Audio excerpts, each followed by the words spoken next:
تمہاری پیدائش تو پروں کے ساتھ ہوئی ہے اور تم اڑنے کی بجائے رینگتے کیوں رہتے ہو؟ یہ فرمانا ہے مولانا جلال الدین رومی کا، جو مزید یہ بھی فرماتے ہیں کہ اے انسان، اصل حقیقت تو تیری سوچ ہے، باقی سب تو ہڈیاں اور گوشت ہے۔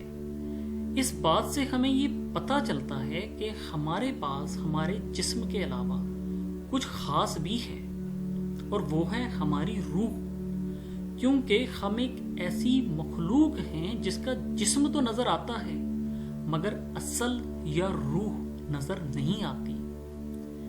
اس لیے ہمارے پاس صرف جسم اور ذہن ہی نہیں ہے، بلکہ یہ روح بھی ہے جو ہمیں بتاتی ہے کہ ہمارا اصل کیا ہے، ہماری حقیقت کیا ہے اور ہم بننا کیا چاہتے ہیں۔ مگر ہم سمجھتے ہیں کہ ہم صرف اپنے خیالات، ذہن، احساس یا جسم کے ہی مالک ہیں، جبکہ ہم ایک ایسی لامحدود طاقت کے بھی مالک ہیں کہ ہمارا حقیقی جوہر مقام اور وقت کے تعین سے کہیں بالاتر ہے۔ آپ کو یہ بات خاص طور پر جاننی چاہیے کہ ہم ایک ایسی روح ہیں جو اس کائنات میں زندہ رہنے والی مخلوق کا ایک روحانی حصہ ہے۔ اس لیے ہماری زندگی کا مقصد اپنے اندر چھپی ہوئی صلاحیتوں کو، وہ صلاحیتیں جو ہمارے خالق نے ہمارے اندر رکھیں، وہ صلاحیتیں جس کا سافٹ ویئر ہمارے خالق نے ہمارے اندر انسٹال کیا کہ جس کے ذریعے ہم اس زمین پہ آ کر کچھ خاص کام کر سکیں۔ اس لیے ان صلاحیتوں کو بروئے کار لاتے ہوئے انہیں بہتر سے بہترین کی طرف لے کر جانا ہے، کیونکہ ہمارا خالق سب سے بہترین ہے۔ اس لیے وہ چاہتا ہے کہ میری مخلوق بھی بہتر سے بہتر کام کرے۔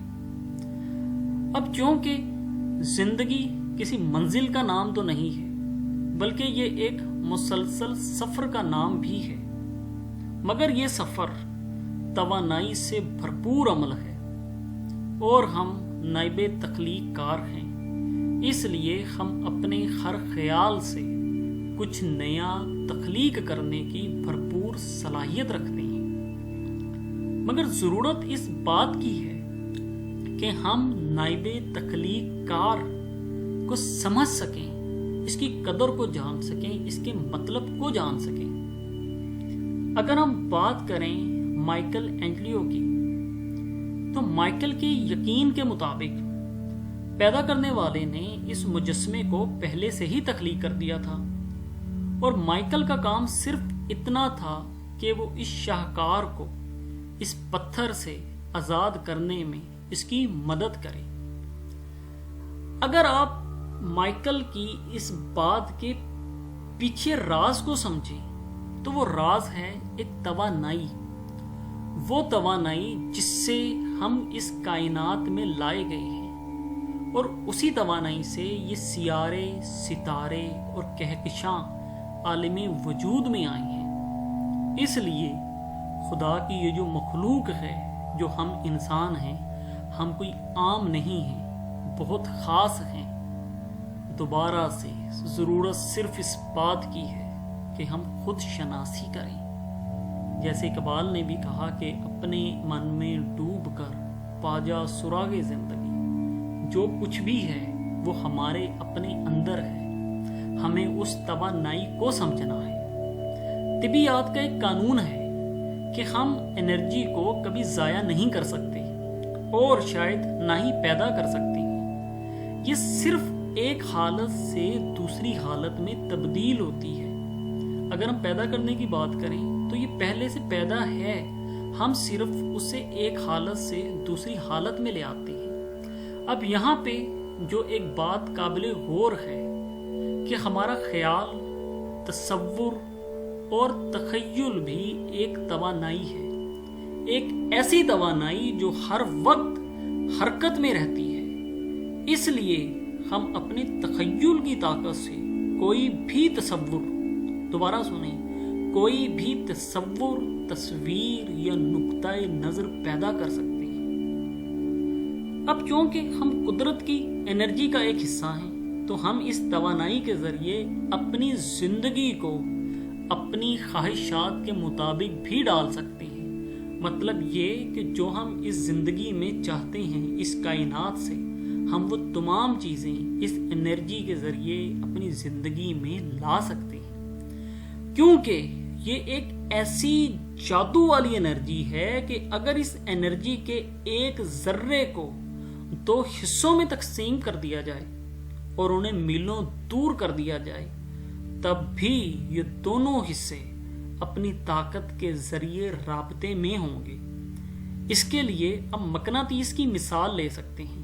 اس میں جتنی طاقت ہے وہ اتنے فاصلے سے ایک دوسرے کے قریب ہوتے ہیں، مگر جس ذرے کی میں نے بات کی ہے وہ ذرہ کچھ اور ہے۔